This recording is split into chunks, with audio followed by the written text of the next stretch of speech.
సర్పంచ్‌గా పోటీ చేయాలంటే కోట్లుండన్నా? కోట్లుంటేనే సర్పంచ్‌గా నిలబడన్నా? కోట్లు లేకపోతే సర్పంచ్‌గా నిలబడద్దా? నా దగ్గర పైసలు లేవు.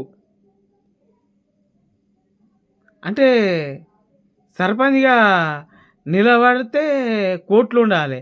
లేకపోతే లేదు. నా దగ్గర కోట్లు లేవు, ఏం లేవు. ఇగో యేసుకున్న కోటు తప్ప ఇంకేం లేదు. పైసలు పంచకుండా, కోటలు పంచకుండా సర్పంచ్‌గా నిలబడుర్రి. నేను గూడా సర్పంచ్ అభ్యర్థిగా నిలబడుతున్నా. మీకు దమ్ము, ధైర్యం ఉంటే పైసలు వంచకుండా, కోటలు వంచకుండా సర్పంచి అభ్యర్థిగా బరిలో నిలువుర్రి. నేను గూడా బరిలో నిలుస్తున్నా. నా దగ్గర పైసలు లేవు. నేను కోటలు వంచా, పైసలు వంచా. మీకు దమ్ము, ధైర్యం ఉంటే సర్పంచ్ అభ్యర్థిగా నిలబడుర్రి. అప్పుడు ఎవళ్ళు గెలుస్తారో అప్పుడు తెలుస్తది. అంతే. వేరే ముచ్చటనే లేదు.